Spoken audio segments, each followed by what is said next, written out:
বাংলাতে একটা প্রবাদ আছে, সুখে থাকতে ভূতে কিলায়। আর ভূতে কিলালে যাও জমের বাড়ি। নিজের চলমান পরিস্থিতিতে শেষের অংশটুকু আমি যুক্ত করেছি। কথাটুকু আপন মনে বলেই নীলা আবারও দাঁত কিরমির করল। তার ইচ্ছে করছে সামনে কয়েকজনকে তুলে আছাড় মারতে, তাহলে যদি শরীরের প্রবাহমান তার রাগটুকু একটু কমে। অতিরিক্ত রাগের কারণে তার ফর্সা মুখটা লাল হয়ে গেছে। নিয়ন্ত্রণহীন ক্রোধে শরীর তার থরথর করে কাঁপছে। কেননা গ্রীষ্মের এই তাপদাহ কাঠখোট্টা গরমের দুপুরবেলায় বাড়ি শুদ্ধ তারা বোনের শ্বশুর বাড়িতে আছে। এক কথায় সেজেগুজে জমের বাড়িতে যাচ্ছে।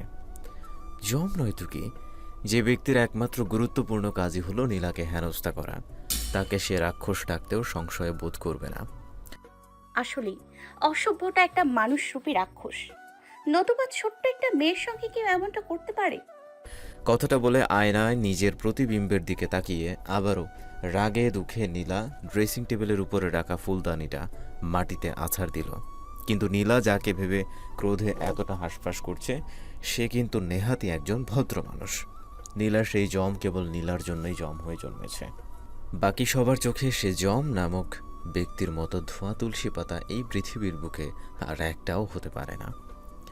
যাকে এক কথায় বলে দুষ্প্রাপ্য, যার নাগাল পাওয়া বা দর্শন খুবই বিরল বা দুঃসাধ্য। দুষ্প্রাপ্য না ছাই, পুরো দুনিয়ার সামনে নম্র ভদ্র সুশীল সেজে বেড়ায়, ঘুরে বেড়ায়। কিন্তু তার আসল রূপ তো এই আমি জানি, অসভ্য লোক একটা। ভালো মানুষের মুখোশ লাগিয়ে সবার সামনে সাধু সন্ন্যাসী সাজে। নীলার যেন কোনো কিছু করেই ভেতরে জ্বলতে আগ্নেয়গিরির উত্তাপ শীতল হচ্ছে না। এক নম্বরের অভদ্র শয়তান, বেয়াদব, নির্লজ্জ, অসভ্য, মানে হচ্ছে পৃথিবীর সবগুলোই বাজে উপাধি নীলা সেই ছেলের জন্য বরাদ্দ করে যাচ্ছে। কি রে, তোর হয়েছে আর কতক্ষণ? নীলা মায়ের শব্দ পেয়ে তার দিকে ঘাড় ঘুরিয়ে তাকালো। সে নিজের ভেতরকার রাগকে দমন করার সর্বোচ্চ চেষ্টা করছে। মায়ের সাথে রাগ দেখিয়ে বিন্দুমাত্র লাভ হবে না, উল্টো ফলস্বরূপ কয়েকটা শরীর জ্বলানো কথা আর সজোরে থাপ্পড়ও খেতে পারে। তাই শেষবারের মতো মুখে ভীষণ অসহায়ত্ব ফুটিয়ে তুলে সে বলল, আম্মু, আমি ওই বাড়িতে যাব না। সেখানে গিয়ে আমার কি কাজ? আর তাছাড়া আমার শরীরটাও তেমন সুবিধার মনে হচ্ছে না, জ্বর টর আসতে পারে। তাই আমি বাসায় থাকতে চাই, তোমরা বরং যাও। চুপ বেয়াদব মেয়ে, শুধু বেশি কথা বলিস। ছেলেটা এতদিন পরে দেশে আসছে, কোথা গিয়ে একটু ভালোভাবে খোঁজখবর নিবি, তা না করে কি করছিস? অযথা অসুস্থতার বাহানা দিচ্ছিস। থাপড়িয়ে শব্দ কটা দাঁত ফেলে দিব। 5 মিনিট সময় দিলাম, জলদি রেডি হয়ে বসার ঘরে আসো। বলেই নার্গিস খাতুন হনহনিয়ে রুম থেকে বের হলেন। রাগে দুঃখে নীলা সোনালি রঙের চিরুনিটা জোরে একটা আছাড় দিয়ে মেঝেতে ফেলল। রাগে তার পিত্তি পর্যন্ত জ্বলে উঠছে। নিজের মনোবাসনাকে আপাতত সান্ত্বনা দিয়ে নীলা উঠে দাঁড়িয়ে লিভিং রুমের দিকে হাঁটা দিল। গন্তব্য এখন বরানি। এতদিন বাড়ির নামটা পদ্মালয়া হলেও আজ থেকে নীলা এই সুন্দর নামটা পাল্টে নতুন করে নামকরণ করেছে। সুতরাং গন্তব্য এবার জমের বাড়ি। বাহ, এ তো দেখি এলাহি কাণ্ড। সব কিছুতেই তাদের যেন অস্বাভাবিক বাড়াবাড়ি। রান্নাঘরে লেগে আছে বাড়ির ছোট ছেলের পছন্দের খাবারের লাইন। এত খাবার দেখে মনে হচ্ছে সে কোনো মানুষ নয়, কোনো ভুঁড়িওয়ালা পেট মোটা ভোজন রসিক খাদক। অবশ্য নীলা তাকে দেখেনি, এখন ভুঁড়িওয়ালা পেট মোটা হলে হতেও পারে। কিন্তু এত খাবার কি কোনো সাধারণ মানুষ খেতে পারে? শুধু খাবারের মধ্যেই সীমাবদ্ধ নয়, তাদের সব কিছুতেই চলছে অসম্ভব রকমের বাড়াবাড়ি। ডুপ্লেক্স বাড়িটাকে সম্ভব হলে ওনারা আজ পুরো বিয়ে বাড়ি বানিয়ে ফেলে। আশেপাশের ডেকোরেশন দেখে নীলার কাছে এমনটাই মনে হচ্ছে। বাড়ির ভেতর বাড়ির বাহির সব কিছু যেন ঝকঝকে তকতকে ফকফকে। এমনিতেই বনানীর এই আকাশের রঙে রাঙানো বাড়িটা অভিজাত্যপূর্ণ। বাড়ির প্রতিটি কোনায় কোনায় যেন আভিজাত্যের ছোঁয়া। বাড়ির ভেতরের অংশটা যেমন সৌন্দর্যে পরিপূর্ণ, একইভাবে বাহিরের অংশটাও মনোমুগ্ধকর। বিচিত্র লতাগুলো দিয়ে উঁচু দেয়াল প্রাচীরগুলো আবৃত। বিশাল বাগানে ফুটে আছে অসংখ্য লাল সাদা গোলাপ, বেলি, হাসনাহেনা, রজনীগন্ধা, মাধবীলতা, কুঞ্জলতা, ভোগেনবিলিয়া, হরেক রকম মর্নিং গ্লোরি সহ আরও অনেক ফুল। ফুলে ফুলে চারপাশ যেন মুখরিত। মনে হয় সৌন্দর্য ভরা প্রকৃতির এক অনন্ত সুন্দর দৃশ্য, যা কোনো প্রকৃতি প্রেমিকের চোখে মুগ্ধতা আনতে বাধ্য। এমন প্রাকৃতিক সৌন্দর্যের মধ্য দিয়েও আভিজাত্যের ছোঁয়া গায়ে লাগিয়ে দাঁড়িয়ে আছে স্কোয়ার আকারের বিশাল সুইমিং পুলটি। আর যেখানে দিনের বেলাতেও লাল নীল সোনালি রঙের মরিচা বাতি দিয়ে আলোকিত করে রাখা হয়েছে, এটা কি মানা যায়? এত আদিক্ষেতার কি কিছু আছে এখানে? আয়োজন দেখে মনে হচ্ছে যে কোনো রাজা মহারাজার আগমন ঘটতে চলেছে। অবশ্য তাকেও রাজা বলা যায়, নীলার ভাষ্যমতে অসভ্য সাম্রাজ্যের এক রাজা। পিচ্ছু, বাবুকে একটু কোলে নিয়ে হাঁটাহাঁটি করতো। শান্তিতে কাজটুকুও শেষ করতে পারছি না। ছেলে হয়েছে এক বাপের পেয়াদা, বাপ ছাড়া সে কিছুই বোঝে না। আমার কি এখন তাকে কোলে নিয়ে হাঁটার সময় আছে? নিধি মুখের ঘামটা শাড়ির আঁচল দিয়ে মুছতে মুছতে সাদমানকে নীলার কোলে দিয়ে দিল। নীলা বোনপোকে কোলে নিয়ে তার গালে ঠোঁট স্পর্শ করে আদর করল। তারপর নিধির দিকে তাকিয়ে হাসি মুখে বলল, আমার এত ভালো জিজুটার বিরুদ্ধে এত অভিযোগ কেন? জিজুর কাছে কিন্তু খবরটা পৌঁছিয়ে দিব। একে বলে ঘরের শত্রু বিভীষণ। নিজের আপন বোনকে বাদ দিয়ে জিজুর চামচামি করছিস? আরে আপনি রাগ করো কেন? কি করব বলো? আমার জিজুটাই যে এমন, প্রশংসা না করে থাকতেই পারি না। হয়েছে হয়েছে, তোমাদের জিজু শালিকার আধিক্যতা নিয়ে আমার বসে থাকার সময় নেই। এত তো কাজ বাকি আছে, আর সময় একদমই হাতে নেই। সে চলে আসলো বলে। আচ্ছা, তোরা থাক, আমি এবার গেলাম। নিধি দ্রুত রান্নাঘরের দিকে এগিয়ে গেল। নীলা একবার সেদিকে তাকিয়ে রাগ মিশ্রিত অনুভূতি প্রকাশ করল। তারপর সবকিছুকে ভুলে যাওয়ার চেষ্টা করে বোনপোকে নিয়ে খেলায় মেতে উঠল। বাবা, খালামণিকে একটা চুমু দাও তো। সাদমান তার সামনের ছোট্ট ছোট্ট দাঁত বের করে মিষ্টি হাসল। তারপর এগিয়ে এসে নীলার গালে চুমু দিল। নীলাও তাকে আদর করতে লাগলো। হঠাৎ আধো শেখা বলিতে সাদমান বলে ওঠে, পাপু, কি বাবা? পাপু। নীলা কিছু বুঝতে পারল না। মিনু নীলাকে লেবুর শরবত দিয়ে এসে সাদমানের কথাটুকু শুনতে পেল। নীলা যে তার কথা কিছুই বুঝতে পারেনি সেটা বুঝে বলে উঠল, আপামনি, সাদ বাবা ছোট ভাইয়ার কথা বলতেছে। নীলার কানে কথাটা পৌঁছাতেই নীলার শরীরে আবারও যেন গরম তেলের ছিটা পড়ল। মুহূর্তের তার হাসি গায়েব হয়ে গেলে বিতৃষ্ণা নেমে এলো। মিনু শরবতের গ্লাসটা সেন্টার টেবিলের উপর রেখে চলে যেতেই সাদমান আবারও বলে ওঠে, পাপু। নীলার মুখে এখন আর বিতৃষ্ণা নয়, বরং হাসি ফুটে উঠল। ভীষণ তৃপ্তির এক হাসি। মনে হচ্ছে শরীরের জ্বলন্ত আগুনে ছোট্ট সাদমানটা হিমশীতল জল ঢেলে দিয়েছে। নীলা সাদমানকে কাছে টেনে তার গালে আওয়াজ করে একটা চুমু দিয়ে বলে উঠল, বাবা, এর জন্য তোকে আমার নোবেল পুরস্কার দেওয়া ইচ্ছে করছে, কিন্তু আমার সাধ্যের বাহিরে, তাই চুমু দিয়ে পূরণ করলাম। এতদিন তোর চকে প বলা নিয়ে বহুত কসরত করেছি, কিন্তু আর না। এখন থেকে আমি স্বয়ং তোকে ট্রেনিং দেব কিভাবে শকে প বলতে হয়। কিরে বাবা, পারবি না?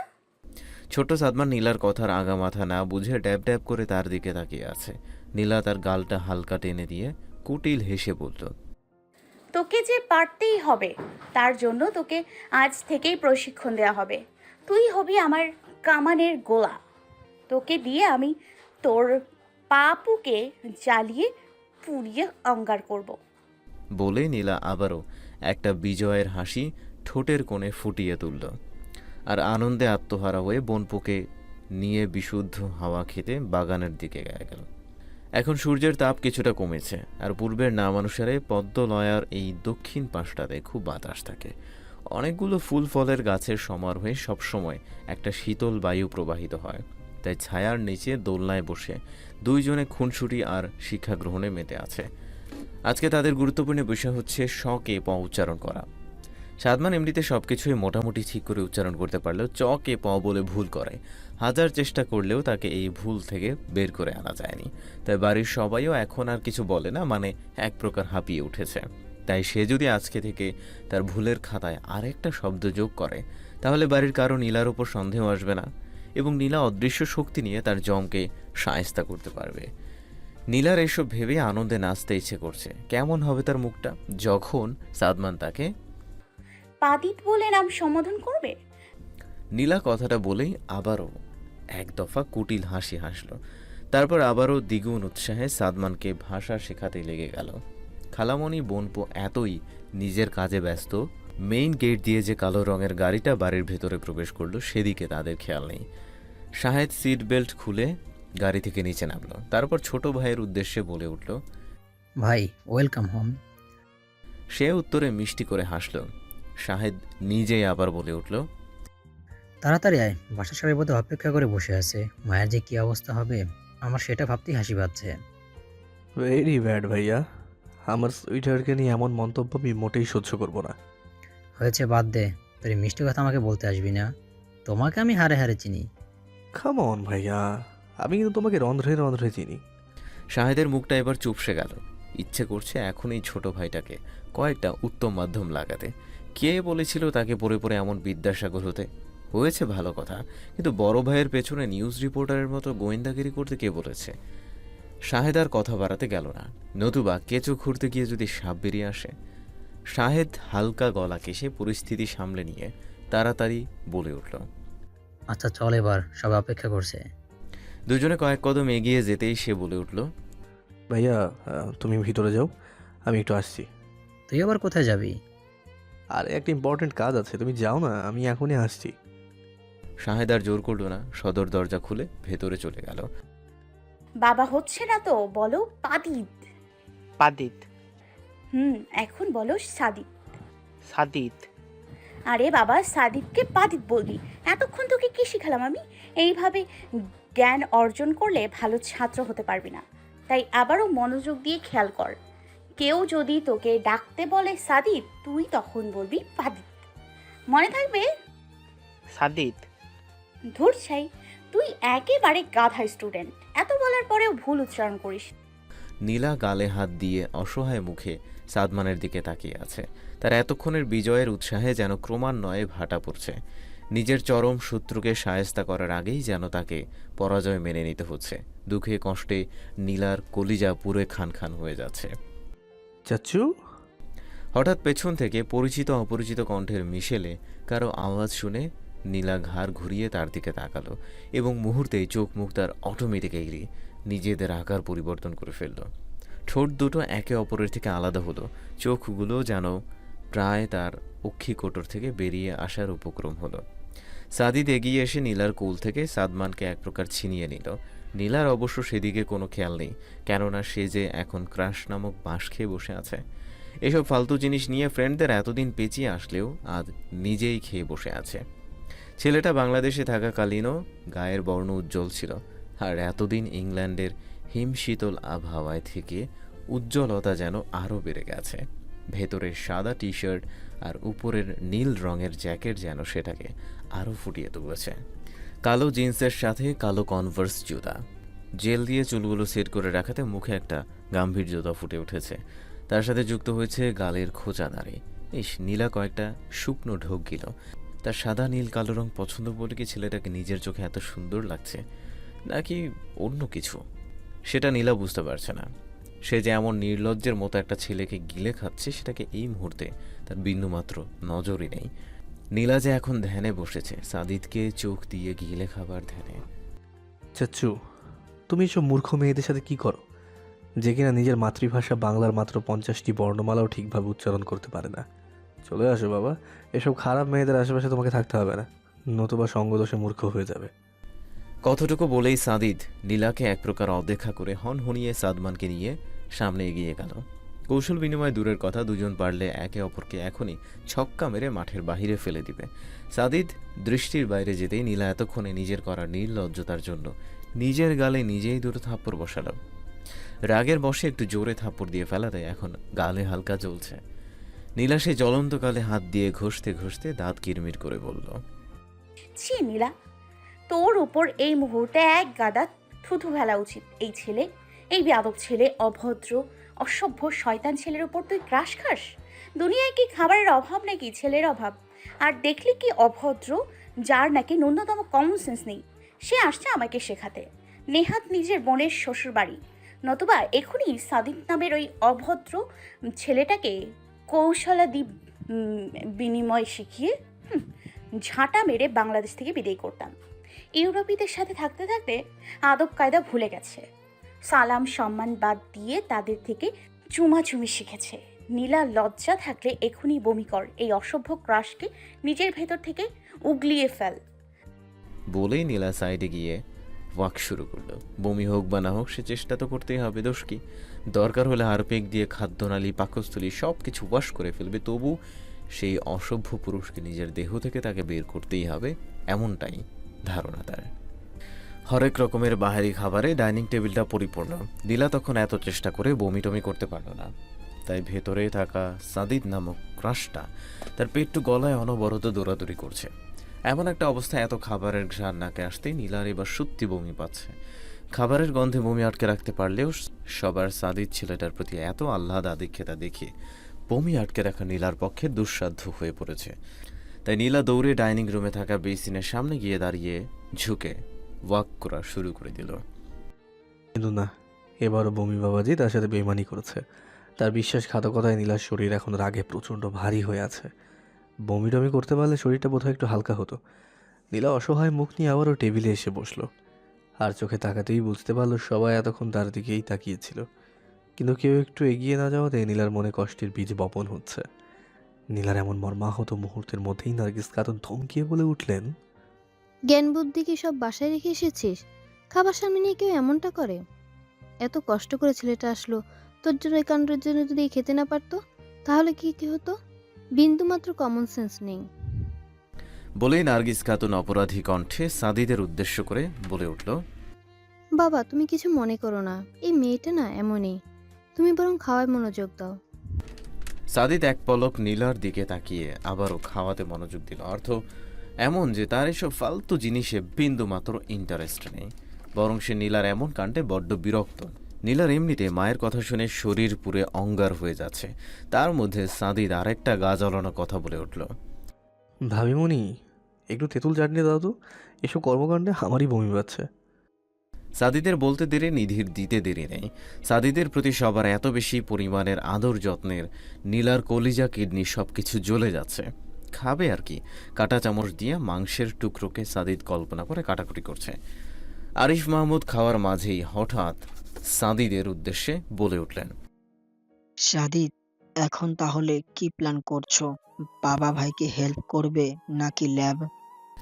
সাদিদ ওনার প্রশ্নে বিনয়ের হাসি ঠোঁটে ফুটিয়ে তুলল, তারপর হাসি মুখেই বলল, আঙ্কেল অফিসে না বসলে বাবা হয়তো আমাকে বাংলাদেশ থেকে বিদায়ই করে দেবে, তাই দুটাই সামলাতে হবে। তা নয়তো কি করব? এই বুড়ো বয়সও আমাকে অফিসে যেতে হয়। আমি কি সারা জীবন কাজ সামলিয়ে যাব? তোর ছেলে হিসেবে কি দায়িত্ব নেই? সাহেবটাও এবার চাপে পড়ে গেছে, সাদ্দামটাও তাকে ছাড়া কিছুই বোঝে না, তাই ওকেও তার সময় দিতে হয়। তাহলে তোর কি কর্তব্য নয় আমাদের কাজে একটু সাহায্য করা? আসলে বাবা, চুপ, আসলে নকলে তোর কাছেই রাখ।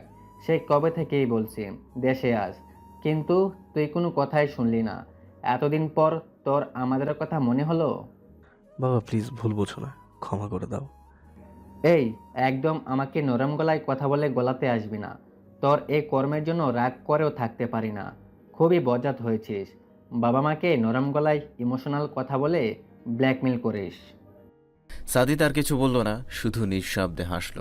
উপস্থিত সবাইও ঠোঁট টিপে হাসছে, কেননা বাপ ছেলের যে এটা মধুর ঝগড়া, মান অভিমান, সেটা বুঝতে আর কারো অসুবিধা হচ্ছে না।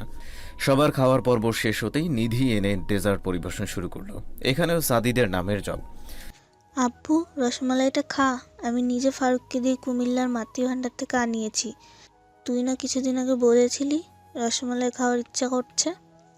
মা তুমি ওই কথা এখনো মনে রেখেছ? আমি তো এমনিই বলেছিলাম। সে কি রে, তোর খেতে ইচ্ছা করেছে আর আমি কিনা ভুলে যাব? এই নিজের মাকে চিনিস? সরি সুইটহার্ট, ভুল হয়ে গেছে, এই তো খাচ্ছি। বলেই সাদিদ রসমালাই মুখে দিয়ে দিল। সবাই খাওয়ার পর্ব শেষ করে মিষ্টির পর্বে নামলেও নীলা এখন প্লেট সামনে নিয়ে বসে আছে। এসব দেখে তার আর কি খাবার মুখে যায়। শায়লা রহমানের আচমকা নীলার প্লেটে নজর আসতেই উনি বলে উঠলেন, কিরে মা, খাচ্ছিস না কেন? মামুনি ভালো লাগছে না, আমি বরং যাই, শরীরটা ভালো লাগছে না। এই মেয়েটা না কি যে শুরু করেছে, খাওয়া দাওয়া তো প্রায় ছেড়েই দিয়েছে। প্রতিদিন কিছু না কিছু নতুন করার চেষ্টা করি, কিন্তু তার ওই এক চামচের বাইরে যায়ই না। আম্মু চিন্তা করো না, এখন হয়তো খিদে নেই, আমি একটু পরে খাইয়ে দিব। তাদের কথা শেষ হতেই সাদিদ উঠে যেতে লাগলো। শায়লা রহমান তাড়াতাড়ি বলে উঠলেন, কিরে, কোথায় যাস? মা আর খেতে পারবো না, অনেক খেয়েছি তো। মিষ্টিগুলো খেলি না তো, অল্প একটু খা। আর পারবো না মা, পেটে একটুও জায়গা নেই। তুমি রেখে দিও, পরে খেয়ে নেব। সাদিদ মাকে বুঝিয়ে খাবার টেবিল থেকে উঠে গেল। তারপর সিঁড়ি বেয়ে উপরে উঠে নিজের রুমে গিয়ে দ্রুত ফোন হাতে নিল। হ্যাঁ, কই তুই? আচ্ছা, সব কাজ বাদ দিয়ে এখন আমার কথাটা মনোযোগ দিয়ে শোন। আমার কিছু জিনিস লাগবে, আর সেগুলো দিয়ে অর্ণব সহ দ্রুত আমার বাড়িতে আয়। লাথি দেবো সব জান টানের কথা বললে। তোর সব আজায়রা কাজ রেখে এখনই আয়, ওয়েট করছি। আর কি লাগবে না লাগবে সেগুলোর মেসেজ পাঠিয়েছে, ইনবক্স ভালো করে চেক করবি। মেসেজের বাইরে কোনো উল্টোপাল্টা কথা মুখ দিয়ে বার করলে কিন্তু মার খাবি বলে রাখলাম আমি। বলেই সাদিদ ফোন রাখলো। তারপর ফোনের গ্যালারি ওপেন করতেই সাদিদের মুখে হাসি ফুটে উঠল। খুব শব্দ করে সে ফোনের স্ক্রিনে চুমু দিল। ফোনটা বুকে চেপে ধরে নিজের মনে বলে উঠল, প্রাণ পাখি দেখেছ, বুকটা আমার কতটা ফাঁকা। কবে আসবে এখানে? কবে মাথাটা রাখবে? কবে তোমার মাথাটা বুকে শক্ত করে চেপে ধরবো? অনেকক্ষণ তো অপেক্ষা হলো, এবার আসো। আজ যে সহ্য হয় না পাখি, তোমার বিরহে বুকটা আমার খাঁ খাঁ করে। আসো না পাখি, একটাবার ছুঁয়ে দাও। অপেক্ষা করছি তো। নীলার পেটে ইঁদুর বিড়াল কুকুর সব একসাথে দৌড়াদৌড়ি করছে। এমনিতে খাবার নিয়ে ঝামেলা করলেও গতকাল থেকে এক প্রকার না খেয়ে আছে। সাদিদ আসছে আর তাদেরকেও এখানে আসতে হবে। একথা জেনেই নীলার খাবারের সাথে এমন নীরব অনশন চলছে। কিন্তু এখন মনে হচ্ছে পেটে অবস্থানরত ক্ষুধার্তরা তাকে শান্তিতে থাকতে দিবে না। নীলা পেটে হাত চেপে রুমে পায়চারি করছে। এমত অবস্থায় দরজা ঠেলে নিধি ভেতরে আসলো। নীলার এমন হাঁসফাঁস অবস্থা দেখে চিন্তিত হয়ে বলে উঠল, কি রে পিচ্ছু, মুখটা এমন লাগছে কেন? আর এমন পায়চারি বা করছিস কেন? বোনের সামনে কোনো ক্রমে এখন সত্য প্রকাশ করা যাবে না, নতুবা নার্গিস খাতুনের কানে গেলে খাবার না খেয়ে তেজ দেখাতে আবারও এক গাদা বকাঝোকা শুনতে হবে, যা নীলা এই মুহূর্তে একদমই চাচ্ছে না। তাই দ্রুত নিজেকে সামলে নিয়ে বলে উঠল, এমনি আপনি কিছু না, হাঁটাহাঁটি করতে ভালো লাগছিল তাই একটু পায়চারি করছিলাম। ও আচ্ছা, এবার তাড়াতাড়ি আমার সাথে নিচে আয়, তুই দেখলে খুশিতে পাগল হয়ে যাবি। তাহলে লাগবে না, যেই জিনিস দেখলে পাগল হয়ে যাব সেই জিনিস থেকে আমি 100 হাত দূরত্ব বজায় রাখতে চাই। আর একবার গিয়ে দেখ তো, তাহলে আর পাগল কি সব কিছুই হতে রাজি হবি। নীলা ভ্রুজোড়া কিঞ্চিত কুচকে নিধির দিকে তাকালো। এমনিতে তার মন মেজাজ পেট সব অবস্থা খারাপ, এর মধ্যে নিধির এমন নাটকীয়ভাবে কথা বলাটা নীলার মোটেই পছন্দ হচ্ছে না। নীলার এমন ভাবভঙ্গির মধ্যেই নিধি তার হাত টেনে সিঁড়ির দিকে এগিয়ে যেতে লাগলো। বাড়ির সামনের গার্ডেনে ফুচকা চটপটির স্টল বসানো হয়েছে। ইতিমধ্যেই সবার হাতে ফুচকা চটপটির প্লেট দেখা যাচ্ছে। নীলার বাম হাতটা নিধির ধরে রাখা হাতটা থেকে এক প্রকার ছিনিয়ে নিয়ে সে গার্ডেনের দিকে দৌড় লাগালো। ফুচকা স্টলের সামনে এসে হাঁপাতে হাঁপাতে বলে উঠল, মামা, বেশি বেশি টক আর বেশি বেশি কাঁচা মরিচের ঝাল দিয়ে জলদি একটা ফুচকা দেন তো। ফুচকা তৈরি করে নীলার হাতে দিতে দেরি নেই, নীলার সেটা মুখে দিতে দেরি নেই। এত ক্ষুধা লেগেছিল যে গপাগপ 7টা ফুচকা খেয়ে সে পানি চাইল। মামা পানি। কিন্তু ফুচকাওয়ালা পানি দেওয়ার আগেই এক উজ্জ্বল শ্যাম বর্ণের যুবক এসে নীলার হাতে পানির বোতল এগিয়ে দিল। নীলা ঝালের চোটে তাড়াতাড়ি পানিটা খেয়ে ছেলেটার দিকে তাকালো। ইতস্তত বোধ কণ্ঠে বলে উঠল, সরি, আপনাকে চিনতে পারিনি। চিনবার কথাও না, কোনোদিন সামনাসামনি দেখার সৌভাগ্য হয়নি। এক কথায় বলতে পারো কে সৌভাগ্য অর্জনে বিঘ্ন ঘটিয়েছে। নীলা অবাক দৃষ্টিতে তার দিকে তাকাতেই অর্ণব এসে পরিস্থিতি সামনে নিল। দোস্ত, মুখটা এবার একটু বন্ধ রাখ, নয়তোবা এত পকপক করলে দপদপ খেতে হবে। মানে সেটা আবার কি খাবার? নীলা, তুমি এসব বুঝবে না। তানভীরের স্পেশাল খাবার এটা, খুবই টেস্টি, তাই একমাত্র সেই খায়। তানভীর অর্ণবের দিকে খ্যাপা দৃষ্টিতে তাকাতে সে ইশারাতে ডান পাশে দেখিয়ে দিল। তানভীরের মুখটা এবার ফাঁকা বেলুনের মতো চুপসে গেল, আর চোখে আবারও সেই দিকে একবার তাকিয়ে দ্রুত জায়গা ত্যাগ করল। নীলা এতক্ষণে বাদবাকি সবার দিকে দৃষ্টি নিক্ষেপ করল। সবাই তার দিকে তাকিয়ে মিটমিটিয়ে হাসছে। এটা দেখে নীলা ফুচকার প্লেটটা রেখে চলে যাওয়া ধরতেই তানভীর প্রায় চেঁচিয়ে উঠল, আরে আরে কই যাও, তোমার জন্যই তো এই সব। নীলা এবার বিস্ফোরিত চোখে তানভীরের দিকে ঘাড় ঘুরিয়ে তাকালো। মানে তার জন্য? নীলার এমন অবাক দৃষ্টি দেখে তানভীর আর চোখে আবারও ডান পাশে তাকালো। তাকিয়ে একটা শুকনো ঢুক গিলে তাড়াতাড়ি বলে উঠল, না মানে তোমাদের জন্যই তো। আমার ছোট বোন জিএসসি পরীক্ষাতে গোল্ডেন পেয়েছে, তাই খুশি হয়ে আমি সবাইকে ট্রিট দিচ্ছি। আমার বোনের ফুচকা অনেক প্রিয়, তাই মিষ্টি মুখের পরিবর্তে সবাইকে ফুচকা মুখ করাচ্ছি। বলেই তানভীর জোরপূর্বক একটা ক্যাবলা হাসি দিল। আর তার এখন জান বাঁচলেই হলো, নীলা যদি একবার কিছু আঁচ করে ফেলে তবে তাকে কেউ ক্যাচ ক্যাচ করে খেয়ে ফেলবে। তানভীরের এমন ভয়ার্ত অবস্থার মধ্যে নীলা শব্দ করে হেসে উঠল। তারপর হাসতে হাসতেই ফুচকাওয়ালাকে বলল, মামা, আমাকে আরও 2টা ফুচকা দিন ছোট বোনের গোল্ডেনের খুশিতে। আমার আরও 2টা স্পেশাল ফুচকা চাই। বলেই নীলা আবারও হাসি মুখে ফুচকা মুখে দিল। নীলা মন ভরে পেট ভরে ফুচকা খেয়েই যাচ্ছে, আর তার পাশেই একজন যাবতীয় সব কিছু বাদ দিয়ে কেবল তাকেই দেখে যাচ্ছে। চোখে তার মুগ্ধতার ছড়াছড়ি, ঠোঁটের কোণে তৃপ্তির হাসি। পূর্ব দিগন্তে সূর্য অস্ত যাওয়ার সময় ঘনিয়ে এসেছে। মৃদু হলদেটে আলো এবং শীতল বাতাসে চারপাশ মুখরিত। ছাদের পাটাতনে গোল হয়ে বসেছে সাদিদ, নীলা সহ বাড়িতে উপস্থিত যুব সমাজ। শায়লা রহমান এবং হাসিবুর রহমান ছেলে মেয়েদের আড্ডায় বিঘ্ন ঘটাতে চায়নি, তাই নিজেদের সম্মানিত স্থান বজায় রেখে রুমে গিয়ে বিশ্রাম করছে। নিধিও ইতিমধ্যে সার্ভেন্টদের দিয়ে গরম কফি আর মুচমুচে স্ন্যাক্সের ব্যবস্থা করিয়ে ফেলেছে। এক কথায় জম্পেশ একটা আড্ডাবাজির আয়োজন। আপনি বললাম তো বিরক্ত করিস না, তারপরেও ধরে বেঁধে নিয়ে আসলি। আমার সত্যি এখানে বসতে ভালো লাগছে না। আহা পিচ্ছু, আমরা সবাই এখানে আড্ডা দিব, আর তুই কি না একা একা রুমে বসে থাকবি? এটা কি মানা যায় বল? না মানার কি আছে? একজনের ভালো নাই লাগতে পারে, তাতে এত মাথা ব্যথার কি আছে? বোন, একটু বোঝার চেষ্টা কর। সাদিদ এতদিন পর এসেছে, তাই সবাই মিলে গল্প করব। আর তুই যদি এই মুহূর্তে রুমেতে বসে থাকিস, সবাই কিভাবে বল? এত ভাবাভাবি থাকলে জোর করে রাখলে কেন? আমি তো আম্মু আব্বুর সাথে যেতেই চেয়েছিলাম, যেতে দিলে না কেন?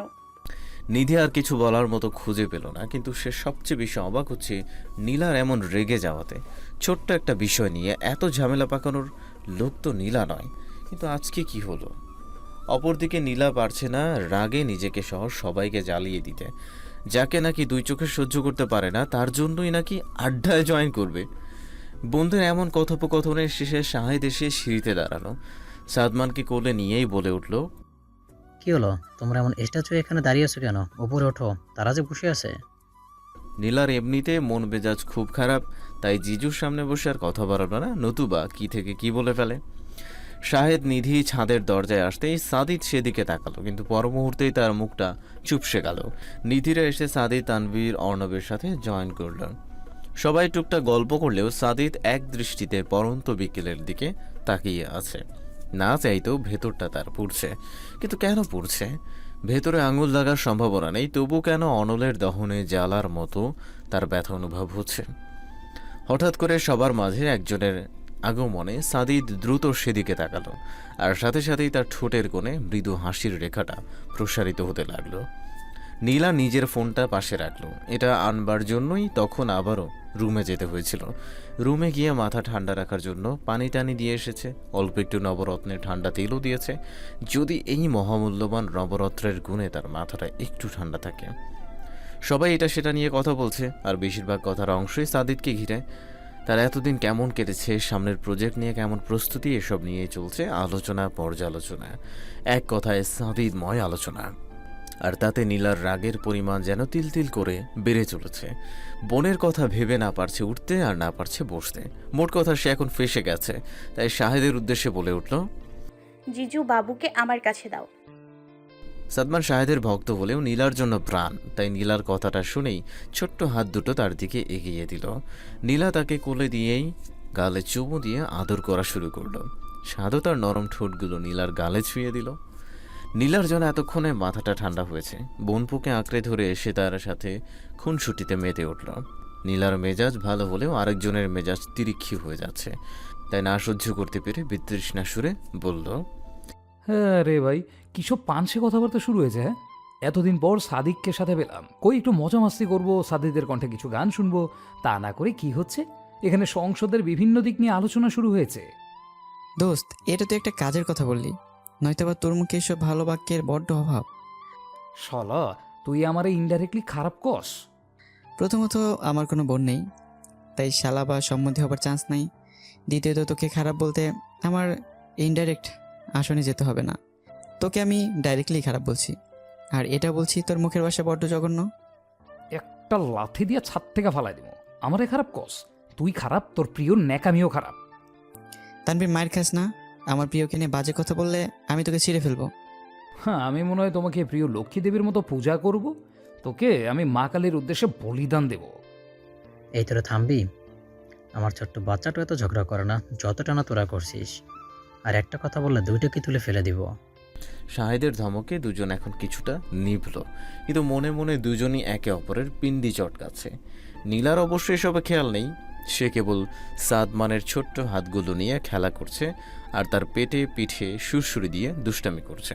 সবাই অর্ণব তানভীরের কথায় মনোযোগ দিলেও দলের জন্য একজনের মনও সেদিকে নেই।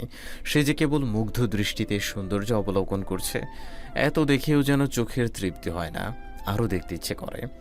হঠাৎ শাহেদের ধাক্কায় সাদিদের ধ্যান ভাঙল। সে শাহেদের দিকে প্রশ্নবোধক অর্থে তাকাতেই শাহেদ ঠোঁট বাঁকিয়ে হাসল।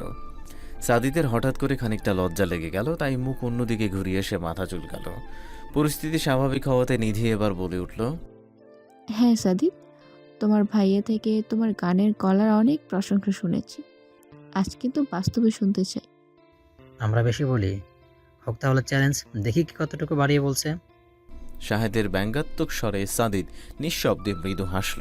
তার প্রশংসা শুনতে ভালো লাগে না, তারপরও সবাই তার গুণকীর্তন গেয়েই যায়। সাদিদ হাসি মুখেই পাশে এনে রাখা গিটারটা নিজের হাতে নিতেই নীলা আচমকা বলে উঠল, জিজু, আমার না মাথা ধরেছে, আর থাকতে পারছি না। তোমরা আড্ডা দাও, আমি বরং নিচে যাই। নীলার কথাটা সাদিদের কানে যেতেই তার মুখের এতক্ষণের হাসিটা মুছে গেল, চোখগুলো যেন জলহীন মরুভূমি হলো। সাদিদ গিটারটা আবারও জায়গায় রেখে দিল। মুহূর্তে ঘটে যাওয়া এই পরিস্থিতিটা আর কেউ বুঝতে পারুক বা না পারুক, কিন্তু শাহেদের নজর এড়ায়নি। তাই শাহেদ বেশ দুষ্টামির স্বরে বলে উঠল, আরে শালিকা সাহেবা, 2 মিনিট বসো। আমার ভাইয়ের গান শুনলে এমনিতে তোমার মাথা ব্যথা সেরে যাবে। না শানলে তোমার জিজুর এই বোচান একটা কেটে আরও বোচা করে দিও। বলেই শাহেদ নিজের কথাতেই হাসতে লাগলো।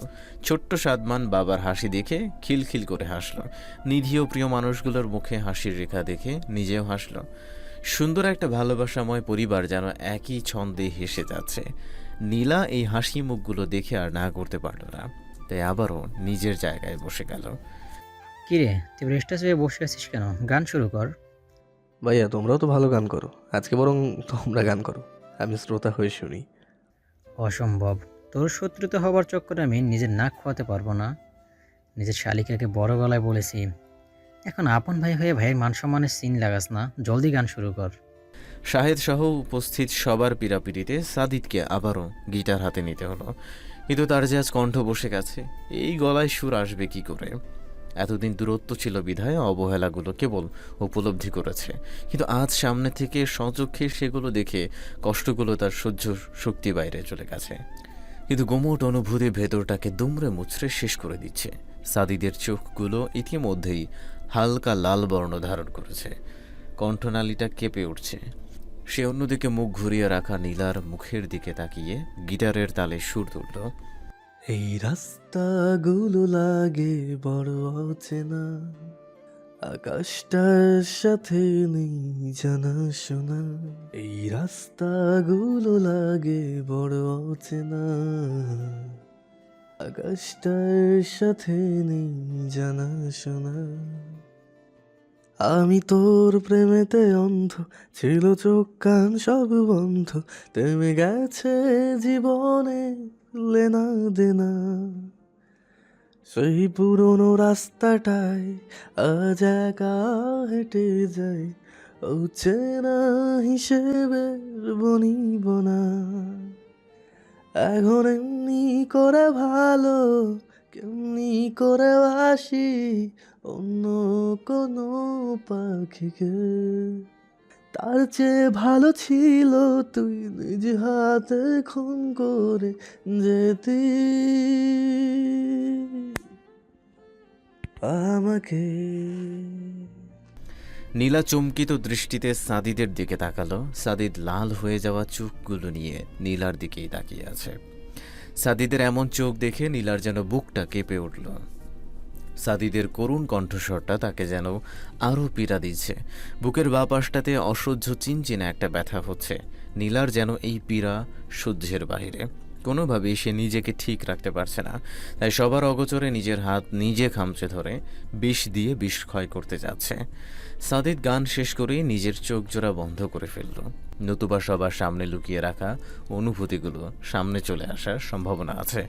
সবাই খুশি হয়ে হাততালি দিয়ে আনন্দ ভালো লাগা প্রকাশ করছে। শাহেদ নীলার সামনে ভাব নিয়ে নিজের ভাইয়ের গুণ কীর্তন করে যাচ্ছে, কিন্তু নীলা এক মুহূর্তের জন্যেও অন্যদিকে তাকাতে পারেনি। সে কেবল এক দৃষ্টিতে সাদিদকেই দেখছে। নীলা স্পষ্ট সাদিদের চোখে আটকে রাখা অশ্রুজল দেখেছে, কিন্তু কেন? নীলা সেটাই বুঝতে পারছে না। তাই সে এক দৃষ্টিতে সাদিদের দিকে তাকিয়ে আছে। অবাক বিস্ময় ভরা এক জোড়া চোখে সে সাদিদকেই দেখে যাচ্ছে, কিন্তু সে চোখ খুলছে না। কখন খুলবে? নীলা যে তাকে হাতে নাতে ধরতে চায়। কেন তার চোখে এই অশ্রুজল? নীলা সেটা জানতে চায়। কোনো অধিকার না থাকা সত্ত্বেও নীলা অধিকার খাটিয়ে এই সত্যতা যাচাই করতে চায়। নীলাকে সম্পূর্ণ নিরাশ করে দিয়ে সাদিদ চোখ জোড়া লুকিয়ে উঠে দাঁড়ালো। শুধু পেছনে ফিরে কণ্ঠস্বর চেপে রেখে বলে এলো তাকে, ভাইয়া ইম্পর্টেন্ট একটা কল অ্যাটেন্ড করতে হবে, তাই রুমে যাচ্ছি, তোমরা থাকো। সাদিদ আর এক মুহূর্ত অপেক্ষা করলো না, সবার দৃষ্টির বাইরে চলে গেল। সবাই বিষয়টা স্বাভাবিকভাবে নিয়েই আবারও নিজেদের আলোচনায় বসে গেল, কিন্তু নীলা পারছে না। সে এখনও সাদিদের গমন পথের দিকে তাকিয়ে আছে আর বুকে অনুভব করছে চিনচিনে এক সূক্ষ্ম ব্যথা। নীলার মন কেন বারবার এটাই বলছে যে সাদিদ নিজের অব্যক্ত কথাগুলো ছন্দের তালে তার জন্য তুলে দিয়েছে। কিসের প্রাচীর? সাদিদ তাকে কোন প্রাচীর ভেঙে দেবার কথা বলছে? নীলার কাছে সবকিছু যেন ধোঁয়াশা মনে হচ্ছে। সাদিদকে তার কাছে আস্ত এক রহস্যময় মায়াজাল মনে হচ্ছে। মধ্যরাতের অর্ধচন্দ্রের স্নিগ্ধ আলোতে চিলেকোঠার দেয়ালে ঠেস দিয়ে বসে আছে সাদিদ। সন্ধ্যার পর থেকে ঘন্টার পর ঘন্টা সে বাহিরে কাটিয়ে দিয়েছে। যেখানে দু চোখ গিয়েছে সেদিকেই গিয়েছে। সবাই চিন্তিত হয়ে বারবার ফোন দিতে পারে, তাই আগেই শাহেদকে মেসেজে ইনফর্ম করে দিয়েছে। তাই সবাই চিন্তামুক্ত, কাজে ব্যস্ত আছে, বিধায় কেউ আর তাকে বিরক্ত করেনি। কিন্তু পরে আবার সাদিদ নিজেই ফোন বন্ধ করে দিয়েছিল। সে একটু একা থাকতে চায়। বুকের জমিয়ে রাখা কষ্টগুলো তাকে শ্বাস নিতে দিচ্ছে না, দম বন্ধ হয়ে আসছে তার। তাই এই একাকিত্বকে সঙ্গী করে খানিকটা পথ চলা। মাত্রই সে বাড়িতে এসেছে, গেটে দারোয়ানকে ভালোভাবে বুঝিয়ে কাউকে না জানতে দিয়েই রুমে ফিরেছে। রুমে এসেও তার যেন শান্তি নাই, দম বন্ধ লাগছিল, তাই চিলেকোঠায় চলে এসেছে। হাতে তার জ্বলন্ত একটা সিগারেট। আসার সময় বাহির থেকে সিগারেটের প্যাকেটটা নিয়ে এসেছে। সিগারেট খাওয়া তার স্বভাবে নেই, কিন্তু আজ ইচ্ছে করছে। যদি এই ধোঁয়ায় সবার কষ্ট ঘুচে যেতে পারে, তবে তার কেন নয়? তাই কষ্টমোচনের জন্য নিকোটিনের ধোঁয়াকে সাময়িক সঙ্গী বানাতে তার ইচ্ছে করছে। কিন্তু অভ্যাস না থাকায় প্রথম টানেই কাশতে শুরু করল। ভেতর মনে হচ্ছে আগুনে জ্বলে যাচ্ছে। তারপরও সাদিদ থামতে চাইল না। এই সাময়িক কষ্ট তার ভেতরে বহমান কষ্টের তুলনায় কিছুই নয়। যখনই সে সিগারেটে দ্বিতীয় টান দিতে যাবে, তখনই হুট করে কেউ এসে তার ঠোঁট থেকে সিগারেটটা নিয়ে নিল। সাদিদ অবাক চোখে উপরে তাকাতেই নীলাকে রাগী চোখে তাকিয়ে থাকতে দেখল। তুমি আর কাকে আশা করেছিলেন? এত রাতে ছাদে কি করো? সেটা আপনার না জানলেও হবে। এতটা গুরুত্বপূর্ণ ব্যাপার না, এমনিতে এসছিলাম। কিন্তু এখন মনে হচ্ছে এসে খারাপ হলো না, নতুবা এমন রূপ কিভাবে দেখতাম। সাদিদ মলিন হাসল, কিন্তু কোনো প্রতিউত্তর করল না। নীলাই আবার বলল, সিগারেট খান কেন? অধিকার দেখাচ্ছ কেন? নীলার এতক্ষণের অধিকার বোধের পাল্লাটা এবার খানিকটা নিভে আসলো। তারপরেও সাদিদকে নিজের ইতস্তত বোধ বুঝতে না দিয়ে কাঠখোট্টা গলায় বলল, অধিকার না, এটা ভালো জিনিস না, তাই প্রশ্ন করেছি। এখন বলেন সিগারেট কেন খান? কখনো খাইনি, আজই প্রথম টান দিয়েছিলাম। কেন? আজ নতুন কি হলো যে সিগারেট খেয়ে উৎসব পালন করছেন? নীলার এমন আচরণে সাদিদের এবার হাসি পেল। হুট করেই যেন বুকের সব কষ্টগুলো উধাও হলো। মনের আকাশে হাজারো প্রজাপতির মেলা বসল। মনে যেন আবারও বাসা বাঁধল ভালোবাসাময় এক সুখ স্মৃতি। নীলার সামান্য অধিকার বোধ তাকে কতটা তৃপ্তি দিচ্ছে, কতটা সুখ তার অনুভব হচ্ছে। সামনে দাঁড়ানো এই অবুঝ মেয়েটা যদি সেটা আন্দাজ করতে পারত। সাদিদ মুখে মৃদু হাসি নিয়ে এবার উঠে দাঁড়ালো। সাদিদ উঠে দাঁড়াতেই নীলা 2 কদম পিছিয়ে গেল। এতক্ষণ সাদিদের হাতে সিগারেট দেখে রাগে ফটর ফটর করলে এখন সাদিদকে এগিয়ে আসতে দেখে ভয়ে তার শরীর কাঁপছে। সাদিদ এগিয়ে এসে নীলার মুখোমুখি দাঁড়ালো। নীলার কাঁচুমাচু করে রাখা মুখের দিকে তাকিয়ে তার আড়ালে সে নিঃশব্দে মৃদু হাসল। তারপর গম্ভীর কণ্ঠে বলে উঠল, আমি সিগারেট বা অন্য কিছু খাই, তাতে তোমার কি? তুমি এত অধিকার বোধ কেন দেখাচ্ছ বলো তো? সাদিদের এমন গম্ভীর কণ্ঠে নীলার চোখ মুহূর্তেই ছলছল করে উঠল। সে নিজেও বুঝতে পারছে না তার এই অধিকার বোধের কারণ। সে ইচ্ছে করেও করছে না, কেন যেন অদৃশ্য কিছু নীলাকে এসব করতে বাধ্য করছে। নীলা শুধু এইটুকু বুঝতে পারছে সাদিদের ক্ষতি হবে, এমন কিছু সে সহ্য করতে পারবে না। কিন্তু কেন পারবে না? কেন এমন হচ্ছে? সে তো সাদিদকে ঘৃণা করে। পৃথিবীতে যদি নীলা কাউকে সবচেয়ে বেশি অপছন্দ করে তার না ভাবে সাদিদ, তাহলে সে কেন তার ক্ষতি দেখতে পারছে না? নীলা মাথা নিচু করে অনবরত নখ খুঁটে যাচ্ছে। সাদিদকে দেওয়ার মতো প্রশ্নের উত্তর নীলার কাছে নেই। সাদিদ নীলার ভাবনার মধ্যেই তার দিকে আরেকটু এগিয়ে আসলো। তার কপালে পড়ে থাকা চুলগুলোর উপর সাদিদ হালকা ফোঁ দিতেই নীলা কেঁপে উঠল। আর সাদিদকে নিজের এত কাছে এগিয়ে আসতে দেখে চোখজোড়া বড় বড় করে পিছিয়ে যেতে চাইল, কিন্তু পারল না, কেননা ছাদের রেলিংয়ে তার পিঠ ঠেকে গেছে। সাদিদ নীলার মুখভঙ্গির দিকে তাকিয়ে ক্ষীণ স্বরে বলে উঠল, অতীতের স্মৃতি মুছে ফেলা যায় না? নীলার এতক্ষণের ভয়ার্ত চেহারাটা নিমিষেই গায়েব হয়ে গেল। চোখে মুখে ফুটে উঠল একরাশ রাগ, ক্ষোভ, ঘৃণার বহিঃপ্রকাশ। নীলা ধাক্কা মেরে সাদিদকে নিজের কাছ থেকে দূরে সরালো। তারপর দাঁতে দাঁত চেপে রাগী স্বরে বলল, কোন মুখে এই কথা বলেন? মুছে ফেলা কি এতই সোজা? আপনি কি আমার জন্য সেই পথ রেখেছিলেন ছোট্ট একটা মেয়ের সাথে? নীলা আর নিজেকে সামলে রাখতে পারল না, মুখ চেপে কান্না আটকাতে চাইল। সাদিদ এতক্ষণের সবকিছু ভুলে নীলার কাছে এগিয়ে আসলো। নীলাকে কোনো কিছু বুঝতে না দিয়েই হাতে হ্যাচকা টান দিয়ে নিজের বুকে নিয়ে আসলো। সাদিদ শক্ত করে নীলার মাথাটা নিজের বুকে চেপে ধরল। নীলার কান্না মুহূর্তেই থেমে গেল, কিন্তু শরীর তার ভীষণভাবে কাঁপছে। সাদিদের বুকের টিপ টিপ আওয়াজটা নীলা স্পষ্ট শুনতে পাচ্ছে। সে সাদিদের বুক থেকে সরে আসতে চাইছে, কিন্তু তার হাত পা পুরো অসাড় হয়ে গেছে, বিন্দু মাত্র নড়চড় করতে পারছে না। সাদিদ নীলাকে বুকে চেপে রেখেই বলল, আমি জানি তোমার জন্য ঘটনাটা ভুলে যাওয়া এতটা সোজা নয়। তোমার বয়স তখন নিতান্তই কম ছিল। এই বয়সের মেয়েরা এমন কিছু সহজে নিতে পারবে না। কিন্তু কিন্তু চেষ্টা করতে দোষটা কোথায়? কেন অযথা নিজের মনে রাগটা পুষে রেখে নিজেকে কষ্ট দিচ্ছ? নীলা আবারও সাদিদকে জোরে ধাক্কা দিল। আঙুল উঁচিয়ে ধমকে সুরে বলল, খবরদার আমার কাছে আসার চেষ্টা করেছেন তো? তখন ছোট ছিলাম বলে কাউকে কিছু বলতে পারিনি। এখন আপনাকে ছাড় দিব না, একদম আমার কাছাকাছি আসবেন না। কেন? কাছে আসলে কি হবে? সাদিদের ঠোঁটের কোণে বাঁকা হাসি দেখে নীলা হতবিহবল হয়ে গেল। মাত্রই না সাদিদ ধরা গলায় কথা বলছিল, হঠাৎ এত পরিবর্তন কিভাবে? নীলার অবাক চাহনির মধ্যেই সাদিদ ঠোঁট কামড়ে নীলার দিকে এগিয়ে আসতে লাগলো। নীলার একদম কাছে এসে সে তাকে রেলিংয়ের সাথে চেপে ধরে বাঁকা হেসেই বলল, কাছে আসলে কি হবে? নিজেকে কন্ট্রোল রাখতে পারবে না? আমাদের মিশে যাবে? সেদিন যেটা অপূর্ণ ছিল এখন সেটা পূর্ণ হবে।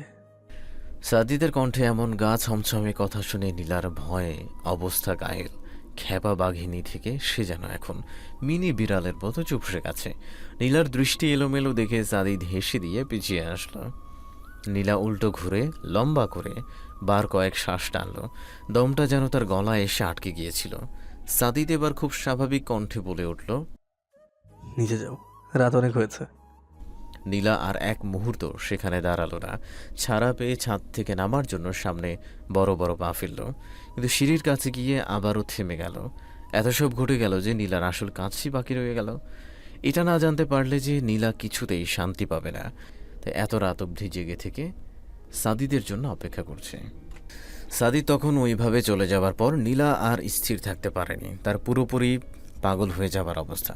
না পেরে শেষ পর্যন্ত সিদ্ধান্ত নিয়েছিল সাদিদের মুখোমুখি হবার। বুকে সাহস সঞ্চয় করে তার রুম অবধি গিয়েছিল, কিন্তু নীলা হতাশ হয়েছে। এরপর থেকে রুম, বসার ঘর, সাদিদের রুমের সামনে হাঁটাহাঁটি করেছে, কিন্তু সাদিদের কোনো খোঁজ খবর নেই। ডিনারের টাইমেও তাকে না পেয়ে নীলার মেজাজটাই খারাপ হয়ে যায়। এত অস্থিরতা নিয়ে কি থাকা যায়? এই লোকটা বোধহয় জন্মই নিয়েছে নীলাকে অস্থিরতায় মেরে ফেলার জন্য। পুরোটা কৈশোর নীলা এই অস্থিরতায় কাটিয়েছে। এখনও কি ছেলেটা তাকে শান্তি দিবে না? নীলা এসব আর কত সহ্য করবে? নীলা পেছনে ফিরে দাঁড়ালো, বুকটা তার আবারও ধক করে উঠল। সাদিদ এখনও নীলার দিকেই তাকিয়ে আছে। তার দৃষ্টি এমন ঘোলাটে কেন? দুজনেই একে অপরের দিকে এক দৃষ্টিতে চেয়ে আছে, কিন্তু কারো মুখে কোনো শব্দ নেই। তাদের শব্দহীন অব্যক্ত কথাগুলো যেন মধ্যরাতটাকে আরও ছমছমে করে দিয়েছে। নীলা নিজের জামা খামচে ধরে সাহস নিয়ে কয়েক কদম এগিয়ে আসলো। সাদিদের দিকে না তাকিয়েই মাথা নিচু করে ইতস্তত বোধ কণ্ঠে বলল, আপনি তখন কান্না কেন করছিলেন? কান্না? আর আমি আমি আপনার চোখে পানি দেখেছি। গাল বেয়ে পড়তে দেখেছ? সেটা দেখিনি, কিন্তু আপনার আটকে রাখা অশ্রু জলগুলো আমার চোখের আড়াল হয়নি। আমি বুঝতে পেরেছি। তাই তুমি আমার চোখের ভাষা আদৌ বোঝো? নীলা এবার মাথা তুলে চমকিত দৃষ্টিতে সাদিদের দিকে তাকালো। সে এতক্ষণ কি করছিল ভাবতেই নিজের ওপরই তার বিরক্তি আসছে। ইদানিং এই ছেলেটার জন্য নীলার সব কিছু ওলটপালট হয়ে যায়। ভেবে রাখা কোনো কাজও নীলা ঠিকভাবে করতে পারে না। কিন্তু সাদিদের দৃষ্টি গভীর। সে এক দৃষ্টিতে নীলার মুখ পানেই চেয়ে আছে। নীলা কথার উত্তর না দিতে পেরে এক পা করে পিছিয়ে যেতে লাগলো। সাদিদ আচমকা তাকে ডেকে উঠল, নীলাঞ্জনা। নীলার পা জোড়া থেমে গেল। সাথে সাথে নীলাও। সাদিদ তাকে এই প্রথম নাম সম্বোধন করেছে। বিগত এতগুলো বছরে সাদিদের থেকে সে একবারও এই ডাকটা শুনেনি। আজই প্রথম, আর আজই নীলা এর ওজন নিতে পারছে না। নীলার শ্বাস ক্রমশ ঘন হয়ে আসছে। সাদিদ এগিয়ে এসে নীলার পেছনে দাঁড়ালো। নীলা না ফিরেই বুঝতে পারছে সাদিদ তার খুব কাছে। সাদিদের সংস্পর্শে এসে নীলার শরীর আবারও মৃদু কাঁপছে। সামনে এগিয়ে যাবারও পর্যাপ্ত শক্তি পাচ্ছে না। সাদিদ নীলার কম্পনরত শরীরের দিকে তাকিয়ে নিঃশব্দে মৃদু হাসল। তারপর বলল, যেসব অতীত কষ্ট দেয় সেসব অতীত মনে রেখে কি লাভ বলো তো? সাদিদ থামল। তার জন্য বলা যতটা সহজ, নীলার পক্ষে ভুলে যাওয়াটা ততটা সহজ নয়। সাদিদ নিজেও সেটা বুঝতে পারে। তাই তো নীলাকে জোর করতে পারে না, ভালোবাসার অধিকার খাটাতে পারে না। সাদিদ আবারও অপরাধী কণ্ঠে বলে উঠল, প্লিজ ভুলে যাও না একবার, ক্ষমা করো একবার। নিজের ভুলের জন্য অনুতপ্ত আমি। নিজের করা ভুল শুধরিয়ে নেওয়ার একটাবার সুযোগ দাও। নীলা যেন আরও তেতে উঠল। মুখ না ফিরিয়েই বলে উঠল, কখনো না। আপনি আমাকে খুব কষ্ট দিয়েছেন। আমি আপনাকে কখনো ক্ষমা করতে পারবো না। আমি আপনাকে ঘৃণা করি। সত্যি করো? মন থেকে করো? বুকে কষ্ট হচ্ছে না এই কথাগুলো বলতে? নীলা থমকে গেল। তার সত্যি বুকে চিনচিনে ব্যথা অনুভব করছে, কিন্তু সাদিদ সেটা জানলো কি করে? নীলার শরীরের ব্যথা সে কিভাবে বুঝতে পারল? নীলার কণ্ঠস্বর কাঁপছে।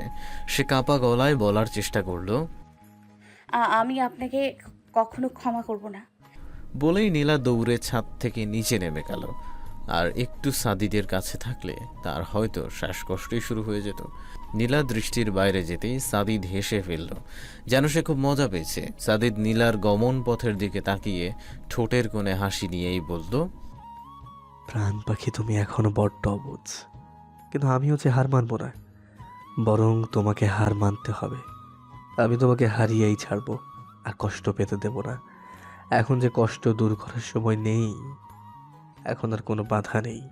তাই আমি পাখি তোমাকে যে এবার যে ছাড়তেই হবে, আমার ভালোবাসা গ্রহণ করতেই হবে।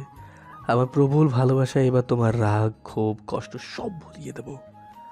আমার ভালোবাসার খাঁচায় ধরা দেবার সময় হয়েছে পাখি, এইবার তো আর ছাড়ছি না।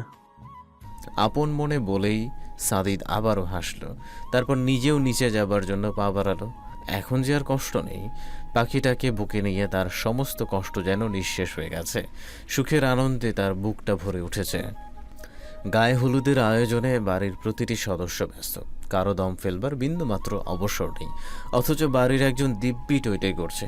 করবে নাই বা কেন? সদ্য ক্লাস 8-এর গণ্ডি পেরিয়ে 9-এ পদার্পণ করা কোনো মেয়ে বড়দের সাথে কাজে হাত লাগাতে চাইবে না, আর সেটাও যদি নীলার মতো চঞ্চল কিশোরী হয়, তাহলে যে কথাই নেই। এই মেয়ে এত দৌড়াদৌড়ি করে না, ব্যথা পাবি তো। আরে ছোট ফুপি, পারবো না।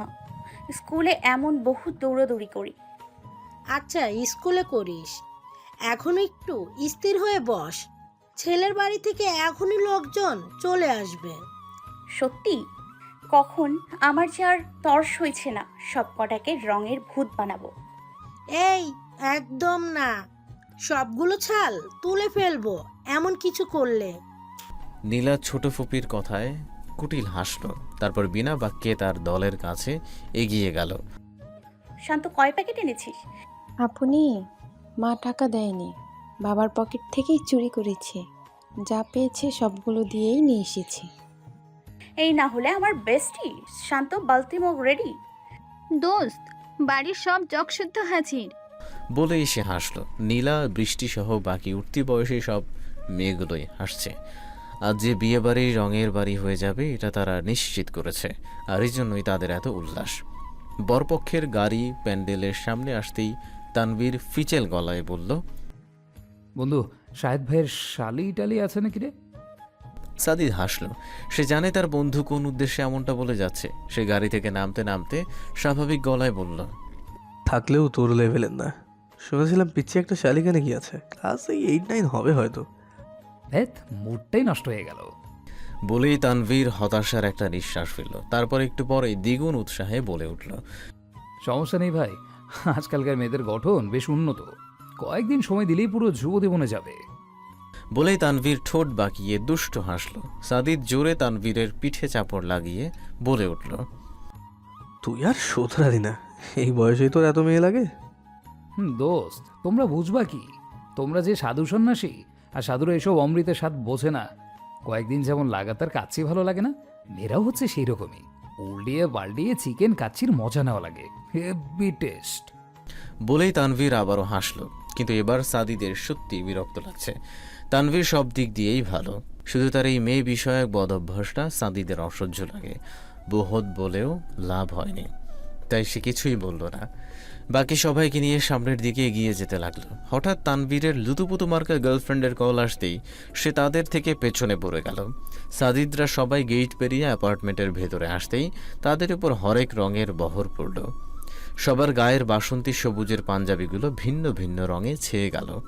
সাদিদ সহ সবাই কেবল চোখ বড় বড় করে একে অপরের দিকে তাকাতে লাগলো। বিষয়টা তাদের মাথার উপর দিয়ে গেছে। হঠাৎ এক ঝাঁক তরুণীর আগমনে তাদের চমকে ভাটা পড়ে। রঙের বাড়িতে শুভেচ্ছা বেয়ান সাহেব। বরপক্ষের এবার বিষয়টা বুঝে আসলো। গ্রামে এই জিনিসটা প্রায়ই হয়, কিন্তু শহরে বিয়েগুলোতে এইসব রং মাখামাখি এখন নেই বললেই চলে। তাই নীলাদের এমন রঙের খেলায় বাকি সবাইও সব ভুলে কনে পক্ষে হয়ে রং লাগাতে ব্যস্ত হয়ে গেল। এতক্ষণের সব কিছু ভুলে তারা বিষয়টা এবার মজার ছলে নিয়েছে। তাই আনন্দ হট্টগোল একটা পরিবেশ, দুই পক্ষ রং মাখামাখিতে ব্যস্ত আছে। সবার হাতে আবির আর ভিন্ন রঙের পানি থাকলেও সাদিদ হাত শূন্য অবস্থায় দাঁড়িয়ে আছে, দৃষ্টি তার একদিকে স্থির। ছোট্ট একটা মেয়ে গোলজামা টাইপের কিছু একটা পরে ওড়নাটা তার কোমরে গিট দিয়ে রেখেছে। হেসে হেসে সবাইকে নিয়ে বরপক্ষকে রঙে মাখাচ্ছে। সাদিদ মেয়েটার বয়স আন্দাজ করতে পারছে না, একেবারে কৈশোর বা যুবতী কিছুই বলা যায় না। এই দুয়ের মধ্যস্থলেই সে মেয়েটাকে এনে দাঁড় করিয়েছে। শরীরের গঠনগুলো এমনটাই বলছে। প্রাপ্তবয়সের মেয়েলি ভাঁজগুলো এখনও তার শরীরে পড়েনি। ভিজে জামাতে যেটা সাদিদের চোখে স্পষ্ট। সাদিদ এতক্ষণ মুগ্ধ দৃষ্টিতে সেই কন্যাকে দেখলেও আচমকা তার হাত মুঠো হয়ে গেল। হাতের রগগুলো স্পষ্ট হতে লাগলো। তার চোখ সহ মুখের বর্ণ লাল হতেই সে মেয়েটার দিকে এগিয়ে যেতে লাগলো। বাসার ভিতরে যাও। আচমকা কারো এমন আদেশপূর্ণ কথাতে নীলা চমকে তার দিকে তাকালো, কিন্তু সামনের লোকটিকে চিনতে না পেরে তার কপাল কুঁচকে এলো। নীলা কুচকানো কপালটা নিয়েই বলল, আপনি কি আমাকে বলছেন? সাদিদ আশেপাশে একবার তাকালো। দুপক্ষ মিলে বেশ অনেকজনই এখানে উপস্থিত, কিন্তু তাদের কারো দৃষ্টি এদিকে নেই। সে নীলার দিকে তাকিয়ে আবারও গম্ভীর স্বরে বলে উঠল, তোমাকেই বলছি, সবাইকে নিয়ে ভেতরে যাও। সর্বপ্রথম শুকনো জামা পরবে, তারপর অন্য কিছু। নীলা বেশ বিরক্ত হলো।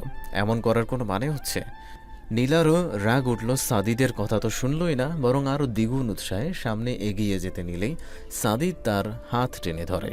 নীলা বিস্ফোরিত চোখে সাদিদের ধরে রাখা হাতের দিকে তাকালো। এই ছেলের সাহস দেখে সে প্রচণ্ড অবাক। চেনা পরিচয় ছাড়া এতগুলো মানুষের সামনে নীলার হাত চেপে ধরেছে। নীলা দাঁত কিরমিরিয়ে রাগী গলায় বলল, আপনার সাহস তো কম না, আপনি আমার হাত টেনে ধরেছেন, ছাড়ুন বলছি। প্লিজ ভিতরে যাও, জামা ভিজে আছে তোমার, দেখতে খুব খারাপ লাগছে। নীলার রাগ যেন এখন আরও বেড়ে গেল। নীলার মাথায় যখনই শরীরের বিষয়টা আসলো, সে সাদিদের দিকে ঘৃণাপূর্ণ দৃষ্টিতে তাকালো।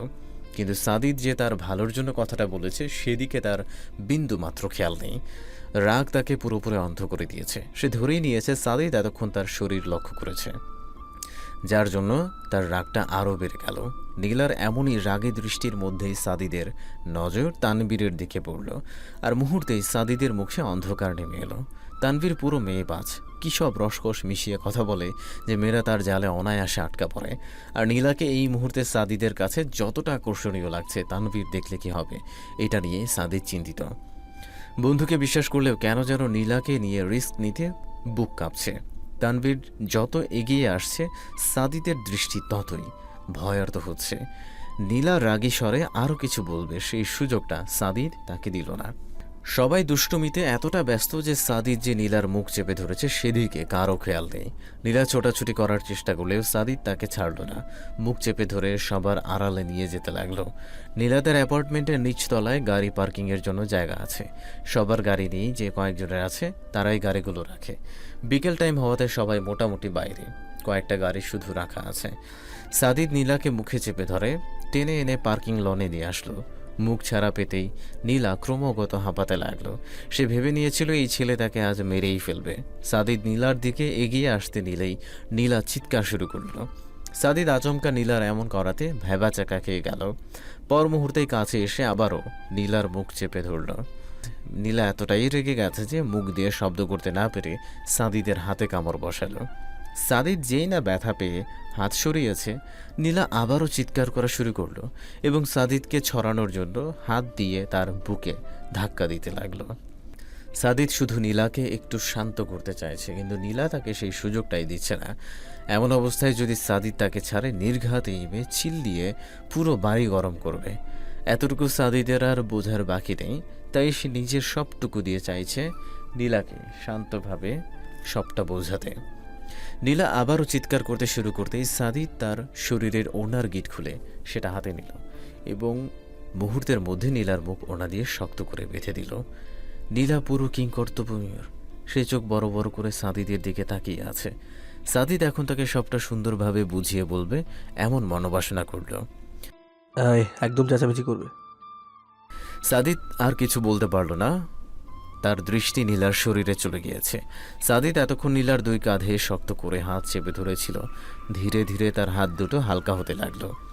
নীলা বয়সে ছোট হলেও সাদিদ প্রাপ্তবয়স্ক, ছেলেদের আকর্ষণ করতে পারে এমন গঠন নীলার শরীরে এখনও তৈরি হয়নি। কিন্তু তারপরও সাদিদ যেন নীলার এই শুকনো শরীরের মধ্যেই নেশা খুঁজে পাচ্ছে। ছোটবেলা থেকে এই যুবক বয়স পর্যন্ত মেয়েদের শরীরের উপর তার কখনো লোভ হয়নি, বরং সে অনৈতিকভাবে এসব কাজ করাকে বড্ড ঘৃণা করে। কিন্তু আজ নিজেই নেশাগ্রস্তের মতো নীলার দিকে তাকিয়ে আছে। সাদিদের গলা শুকিয়ে আসছে, ওড়না দিয়ে মুখ বেঁধে দেয়। নীলার বুক এখন উন্মুক্ত। ওড়না না থাকায় সাদিদের চোখ দুটোতে না চাইতেও বারবার ঘোর লেগে আছে। সে ক্রমশ নেশা আসক্ত হচ্ছে। নীলা সাদিদের দিকে ছোটার জন্য মোচড়ামুচড়ি শুরু করতেই সাদিদ নীলাকে গাড়ির সাথে চেপে ধরল। নীলা কিছু বুঝে ওঠার আগেই সাদিদ নীলার গলায় মুখ ডুবিয়ে দিল। ছোট্ট নীলা সব স্পর্শের সাথে পরিচিত নয়, তাই তার পুরো শরীরে অন্যরকম লাগতে লাগলো। সাদিদ তার কম্পনে আরও আসক্ত হয়ে পড়ছে। সাদিদ এক হাতে তার মসৃণ কোমর শক্ত করে চেপে অন্য হাতে তাকে স্পর্শ করতে লাগলো। নীলা মুখ দিয়ে আওয়াজ করতে না পারাতে তার চোখ দিয়ে শুধু পানি ঝরছে। নীলার শরীর ক্রমশ অবশ হয়ে আসছে। তার শরীর সাদিদের এসব গভীরে স্পর্শ কুলিয়ে উঠতে পারছে না। হঠাৎই সাদিদ নীলার থেকে ছিটকে দূরে সরে আসলো। নিজের করা কর্মে নিজেই এখন হতবাক হয়ে গেল। এতক্ষণ সে কী করেছিল ভাবতেই তার নিজেরই শরীরে কাঁটা দিয়ে উঠল। এমন ছোট্ট একটা মেয়ের সাথে সে কিনা এতটা নির্দয় করে কি করে হলো। তার নিজের প্রতি এই মুহূর্তে ঘৃণা লাগছে, প্রচণ্ড ঘৃণা। আর এই ঘৃণাবোধের কারণেই সে হুট করেই ছিটকে সরে এসেছে। নীলার দিকে তাকাতেই তার বুক হাতুড়ে পেটা শুরু করলো। নীলা লজ্জায় মুখ চেপে ধরে নিঃশব্দে ডুকরে কান্নাই করছে। সাদিদ কয়েক কদম এগিয়ে যেতেই নীলা দৌড়ে উল্টো দিকে চলে গেল। সাদিদকে তার বড্ড ভয় লাগছে। টিভিতে যেসব খারাপ লোকদের দেখে, সাদিদকে নীলার কাছে ঠিক তেমনটাই মনে হচ্ছে। সে জানপ্রাণ দিয়ে পার্কিং থেকে বের হলো। তার এখন সাদিদ থেকে বাঁচতে পারলেই হলো। সাদিদ যে এখন তার চোখে ভয়ঙ্কর, বড্ড কুৎসিত এক চেহারা। দরজায় ঠকঠক আওয়াজে নীলা গিয়ে দরজা খুলে নিল। নিধি সাদমানকে কোলে নিয়ে দাঁড়িয়ে আছে। নীলার চোখ মুখের এমন অবস্থা দেখে সে বিচলিত হয়ে বলে উঠল, পিচ্ছু, চোখ মুখ এমন হয়ে আছে কেন? রাতে ঘুম আসনি? নীলা মুখে জোরপূর্বক হাসি ফুটিয়ে সাদকে নিজের কোলে তুলে নিল। তারপর বেশ স্বাভাবিক কণ্ঠে নিধির উদ্দেশ্যে বলল, ঘুমাবো না কেন? অনেক ঘুমিয়েছি। এমনকি বেশি ঘুমানোর কারণেই আমার এমন লাগছে। নিধি যে নীলার কথায় চিন্তামুক্ত হয়নি সেটা তার মুখে স্পষ্ট। তাই নীলা কথা ঘোরানোর জন্য আবারও বলে ওঠে, আপনি, আমি কিন্তু আজই মিরপুর চলে যাব। আর এখন পর্দালয়া থেকে সোজা ভার্সিটি যেতে হবে। সেটা না হয় যাস, কিন্তু বাসায় যাওয়ার দরকার কি? এখানে থেকেই ক্লাস কর। অসম্ভব।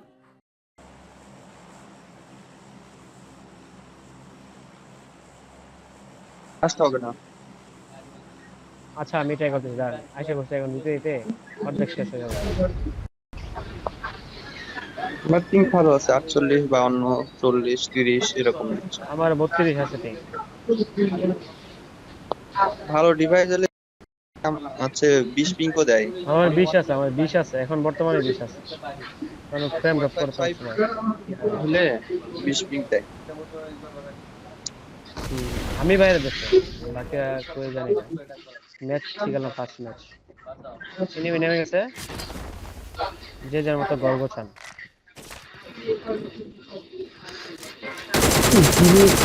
খেলা যায়, রাগ উঠতেছে বাল।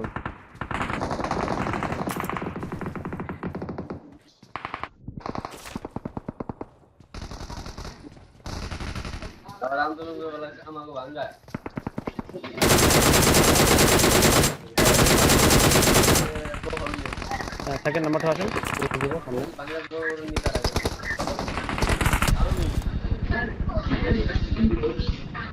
নিচে নেমে ভাই। উপরে নেমে, উপরে তখন নামছে।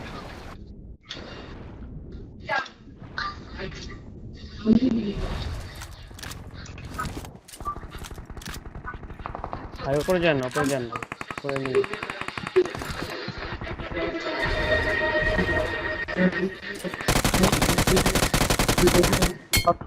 আচ্ছা একজন আসেন তো উপরে যাবো। উপরে যায় একজন আসেন। কিভাবে যায়? উপরে হয়ে যায় যে এটাতে ক্লিক করেন।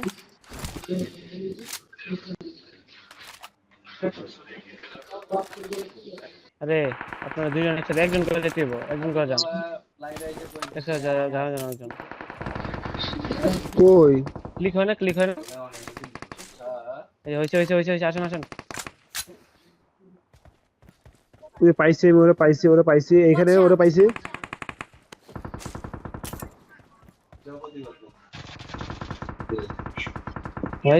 আমি একবার উপরে উঠে গেছি, এখান থেকে আবার নামবো।